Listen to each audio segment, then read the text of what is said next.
Before this video begins, I just want to quickly say that if you want to support my channel, the best way to possibly do that is by becoming a channel member. You can do it for as little as only $2.99 a month, and if you do sign up, one of the main benefits is member-only live streams. Once a week, once I actually get 10 members to start following me, I'm going to start doing member-only live streams, so only you guys will be able to watch them and interact with me in those live streams. Or, if you don't have the money, which I completely understand, do not feel pressured to do this in any way, you can just subscribe, as only about 5% of people actually are subscribed. So, if you enjoy my content and you find yourself coming back, you may as well drop the sub. Anyways, enough of that. Enjoy the video.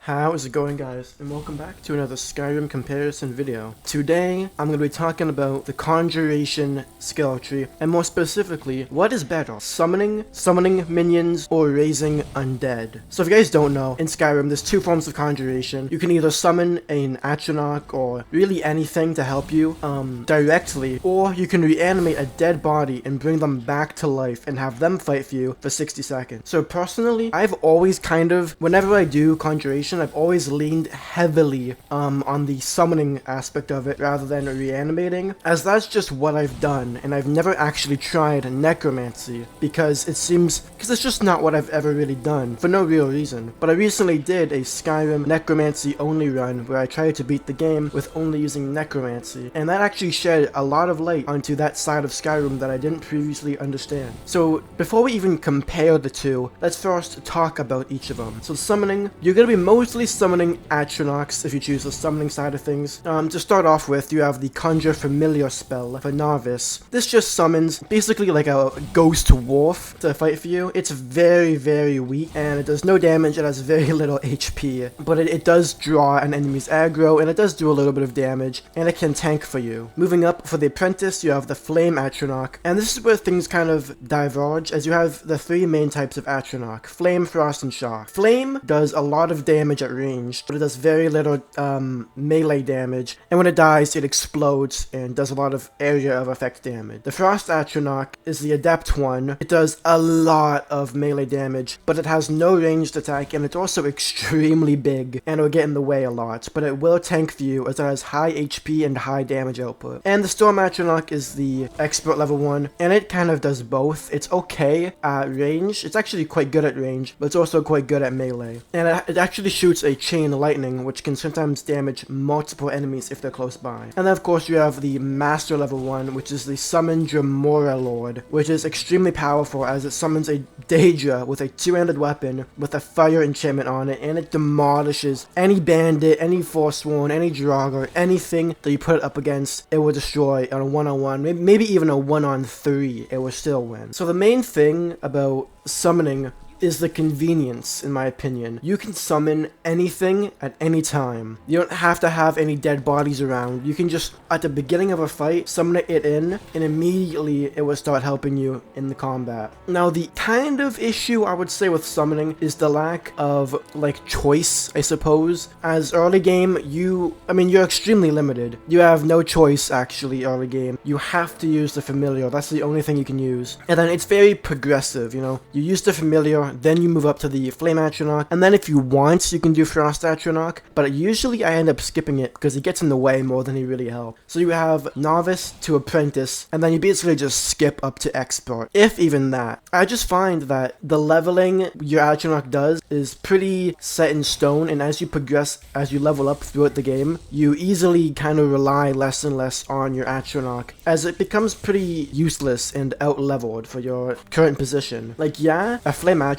at level 8 is much more useful than, say, a reanimated level 1 bandit. Even if that bandit has a steel battle axe, I would still say the Flame Atronach is a lot more useful. So now that we've sort of talked about summoning, let's talk about necromancy. So early game necromancy, I feel like at the very early game, definitely beats summoning, as a Conjure Familiar is just an undead wolf. You can do that. You can raise a dead wolf if you like, but you could also raise humans or Draugr. You can raise a bandit up, and then... So the thing about bandits, and really anything, is you can give them specific weapons that you want them to use in combat. So if you kill a bandit, and let's say he was one of those bow bandits who had a hunting bow and an iron dagger or something. If you kill him, take the bow and the dagger out of his inventory and give him him like any weapon, like let's say a steel battle axe or steel warhammer, he will use that. And not only that, but a level 1 bandit is obviously equally as good as another bandit, and he has a really good weapon. So using a regular bandit or really a draugr, I'm just using bandits as kind of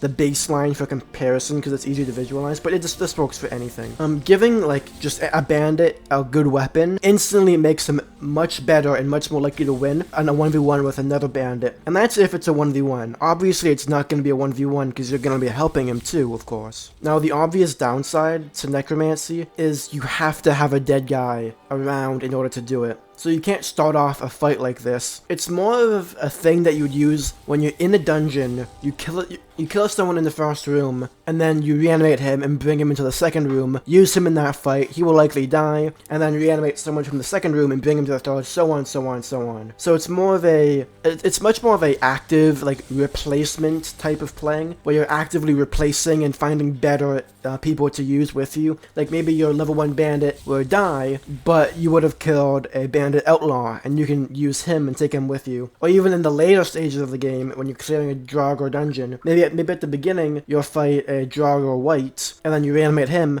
but then he dies to a draugr deathlord, and then you take the deathlord with you, and then he just steamrolls everything. Also, let's quickly talk about the master level abilities, because that's really the end game, isn't it? To try to get the master level ones. For summoning, you have Flame Thrall, Frost Thrall, and Shock Thrall. What that is it's basically the exact same thing as this Atronach counterpart, but it never ever dies. So basically, you can summon a Frost Atronach, but instead of having the 60-second time limit, or the 120-second time limit if you have that perk, it will never run out until it actually dies in combat. So that's extremely great, of course, not having to worry about resummoning it, but at the end of the day, when you get to that high point in Conjuration, when you're at that absolute maximum level, that has got to be so insanely useless, right? If you're level 40 or 50, you're completely decked out in like ebony or even better, ebony maybe Daedric armor. You have a dwarven battle axe or Daedric battle axe, some massive great weapon, or even really OP spells if you're doing a pure mage. If you're at that stage in the game,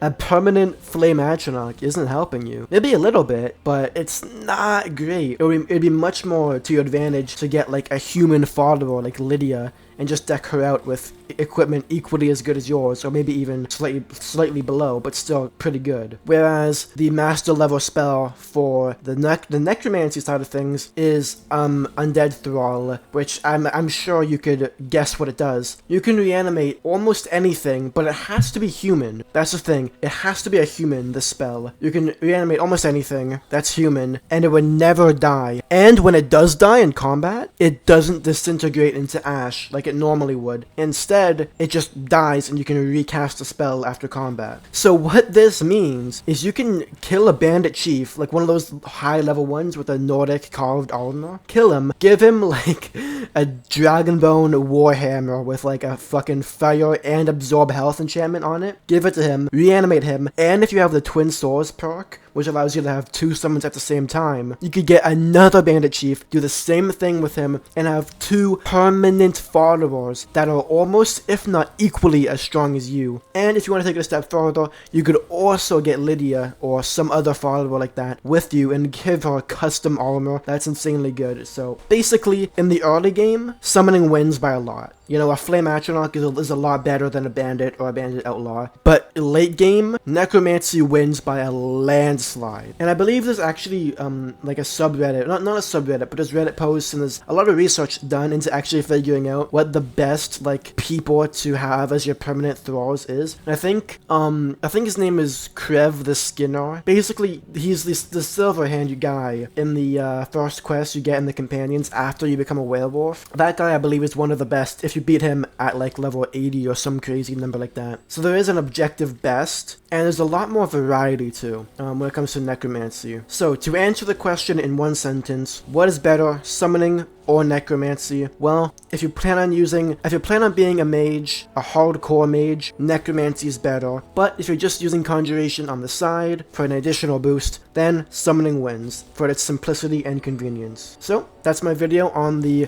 question, is Summoning better versus Necromancy? Please let me know in the comments what you thought. And I want to quickly just say that I have recently unlocked the ability to have channel members. So if you want to join the channel for as little as $2.99 a month and support me, that's absolutely something you can do now. And don't feel obligated. It's just something extra to support me. But yeah, thank you guys so much for watching. Let me know what you thought in the comments. Drop a sub, drop a like. Stay awesome as always. And peace out.